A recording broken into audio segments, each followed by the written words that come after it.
Sobat Kompas.com, jalan menuju kekayaan bukan sekedar tentang menghasilkan uang, namun juga mengenai mengubah cara kita memandang uang secara fundamental. Penulis Rich Dad Poor Dad, Robert Kiyosaki berpendapat bahwa pola pikir kita justru bisa menjadi penghalang terbesar menuju kesuksesan secara finansial. Robert Kiyosaki juga mengungkapkan perbedaan mencolok antara cara orang kaya dan orang miskin membuat keputusan keuangan. Melansir dari New Trader You, cara berpikir orang kaya bukanlah suatu pola pikir yang dipahami oleh semua orang.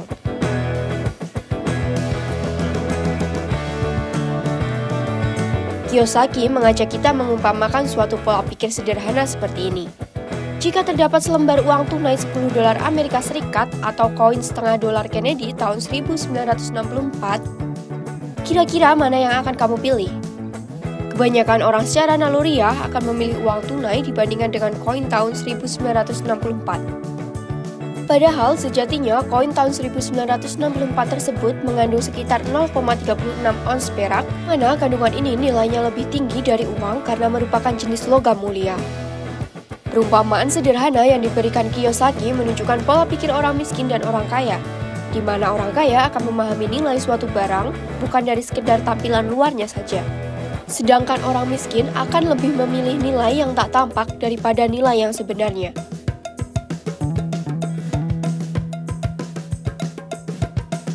Pernahkah kita sadari bahwa kebiasaan belanja dengan pola pikir fokus pada harga murah dan mengabaikan kualitas atau nilai jangka panjang hanya akan merugikan diri kita sendiri dan tetap membuat kita miskin? Hal ini dikarenakan cara berpikir orang kaya mengenai belanja adalah dengan mempertimbangkan daya tahan, nilai jual kembali, dan biaya peluang. Contoh sederhana dari pola pikir berbelanja ini adalah orang kaya akan memilih untuk membeli jam tangan bermerek dari emas seharga $50.000 Amerika Serikat karena memiliki nilai tahan yang lama sehingga bisa dijadikan sebuah investasi. Orang miskin akan cenderung memikirkan, tak ada jam tangan yang lebih murah daripada jam tangan seharga $50 Amerika Serikat. Mungkin banyak orang yang menilainya sebagai pemborosan. Namun, menurut Kiyosaki, benda seperti jam bisa menjadi investasi yang bersifat fungsional sekaligus memiliki nilai tahan lama karena emas cenderung mempertahankan daya beli.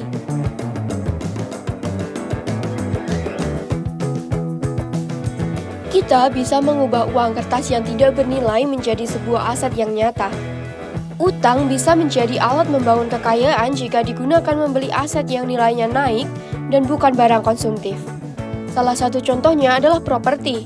Saat inflasi melemahkan daya beli uang, utang dengan suku bunga tetap menjadi lebih mudah dibayar. Namun syaratnya aset harus bisa menghasilkan pendapatan dan nilainya berpotensi untuk terus naik.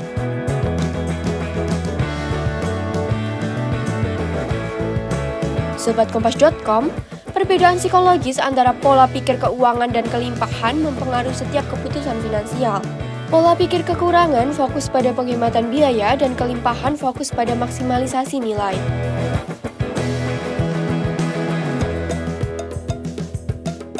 Kiyosaki menyederhanakan pengambilan keputusan finansial dengan konsep aset dan liabilitas.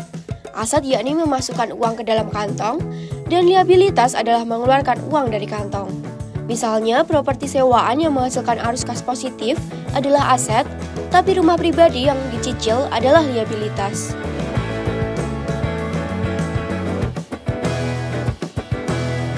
Ajaran Kiyosaki mengungkapkan perbedaan cara berpikir orang kaya dan miskin berakar pada pemahaman tentang nilai versus harga, aset versus liabilitas, dan pembangunan kekayaan jangka panjang versus kesenangan sesaat. Untuk menuju jalan kekayaan dibutuhkan edukasi tentang sistem keuangan, evaluasi cermat terhadap setiap keputusan belanja, dan keberanian untuk berpikir secara berbeda.